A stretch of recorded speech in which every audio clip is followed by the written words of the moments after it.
Hello traders, welcome to the volume vision. So traders, आज की video में discuss किया जाएगा डाउट सेशन को। देखिए, प्रीवियस वीडियो में हम लोगों ने डिस्कस किया था जो भी डिलीवरी वॉल्यूम स्टॉक्स होते हैं, हम लोग उसमें सिर्फ और सिर्फ बाइंग अपॉर्चुनिटी को ही फाइंड आउट करने की कोशिश करते थे। बट होता क्या है कि जो भी डिलीवरी वॉल्यूम स्टॉक्स होते हैं उनमें आप एक सेलिंग अपॉर्चुनिटी को भी फाइंड आउट कर सकते हो। आज की जो क्लास है उसमें मेन डाउट यहाँ पर ये आया है कि यहाँ पर हम लोगों ने काफी बार देखा है कि जितने भी कैरी फॉरवर्ड करते हैं पोजीशन को, जो भी पोजीशन होल्डिंग्स में जाती है और कैरी फॉरवर्ड की जाती है, तो उसमें बायर ही इन्वॉल्व होते हैं। बाइंग की ज्यादा स्ट्रेंथ होती है, इसीलिए हम लोग उसमें बाइंग की अपॉर्चुनिटी फाइंड आउट करते थे। तो उसके पीछे मैंने कुछ आपको साइकोलॉजी बताई थी कि ऐसा नहीं है। जो भी हाई डिलीवरी वॉल्यूम स्टॉक्स हैं उसमें हम लोग बाइंग के साथ साथ सेलिंग अपॉर्चुनिटी को भी फाइंड आउट कर सकते हैं, क्योंकि वहां पर सेलर्स भी अपनी पोजीशन को होल्डिंग्स में लेके जाते हैं। तो काफी डाउट्स आए थे कि सेलर्स अपनी पोजीशन को कैसे कैरी फॉरवर्ड कर रहे हैं। हम लोगों ने तो कैश मार्केट में यही देखा है कि जितने बायर्स है वही पोजीशन को कैरी फॉरवर्ड कर सकते हैं।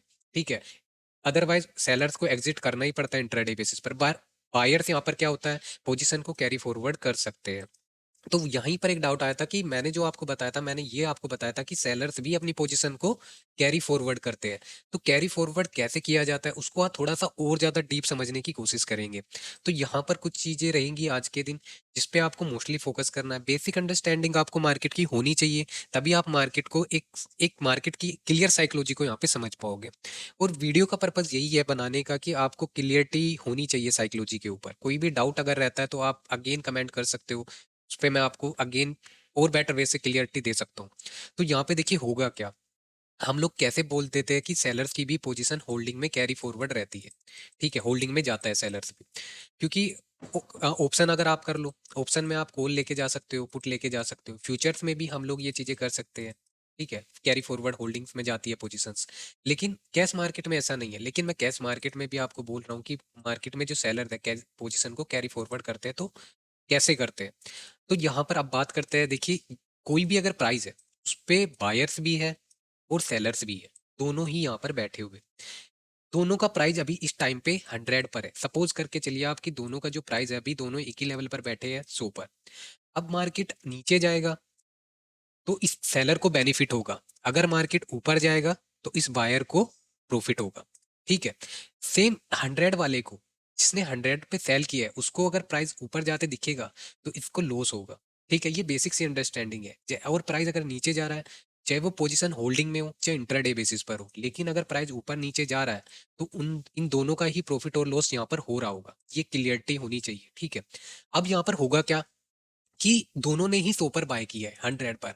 जो भी प्रॉफिट लॉस होना है वो अब इसके ऊपर या नीचे होगा। इस सेलर को भी प्राइस ऊपर नीचे से प्रॉफिट होगा और इस बायर को भी।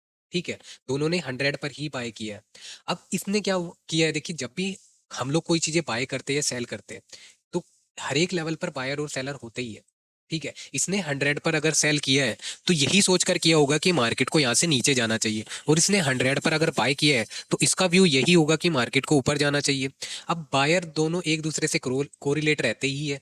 अगर इसने बाय किया है तो इसने बेचा होगा, तभी तो इसने खरीदा होगा।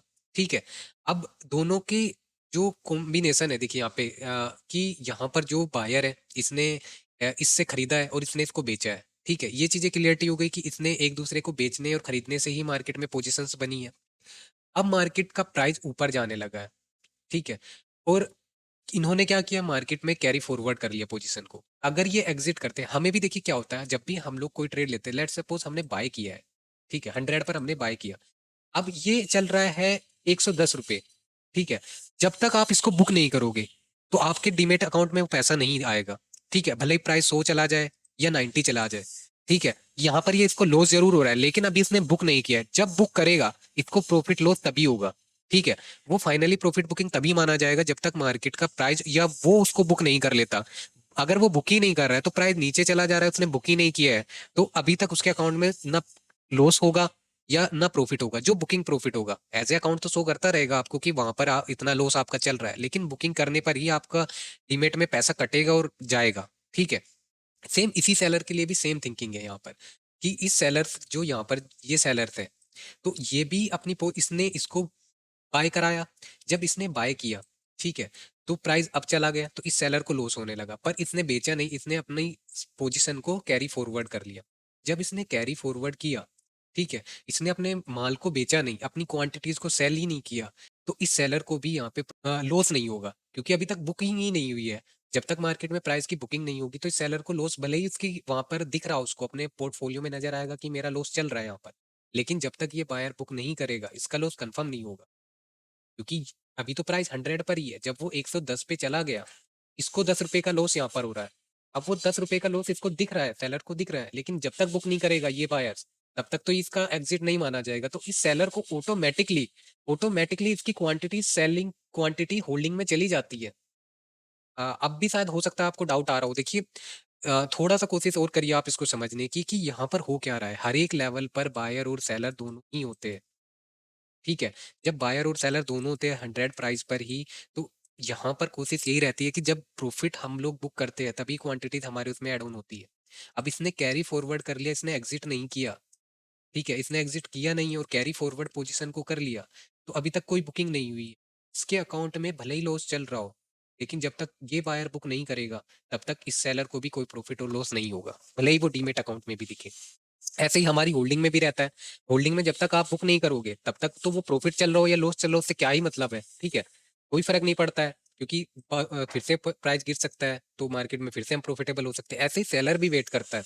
तो यही एक छोटा-सा डाउट था। देखिए, इसको आप कोशिश करिए डीपली समझने की, इसके पीछे की साइकोलॉजी को एक बार आप समझने की कोशिश करिए, कि जब तक ये 100 के प्राइस वाला एग्ज़िट नहीं करेगा, सिर्फ़ टॉपिक इतना सा ही है कि अगर वो एग्ज़िट नहीं करेगा, तो सेलर की पोज़ीशन ऑटोमैटिकली होल्डिंग में चली जाएगी।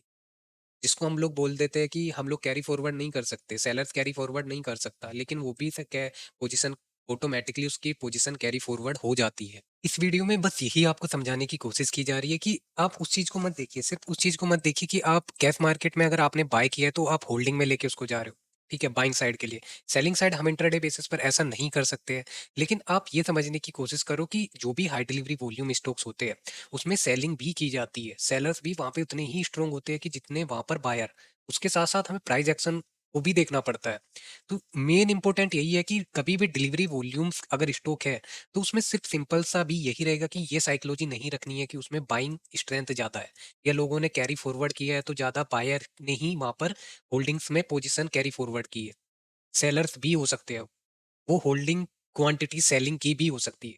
सिर्फ इतना सा आपको क्लियरिटी रखनी है, इतनी क्लियरिटी आपको ये रखनी है यहाँ पर, कि आपको ये क्लियर रखना पड़ेगा कि यहाँ पर जो कैरी फॉरवर्ड है वो सिर्फ बायर का नहीं, सेलर्स का भी है, ठीक है, चाहे वो हिडन ही क्यों ना हो।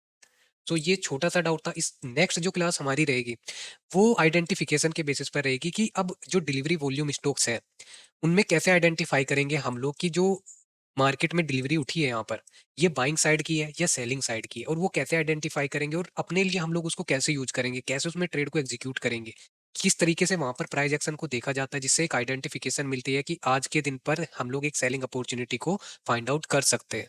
सो पहले ये डाउट आप क्लियर करिए। छोटी सी वीडियो थी,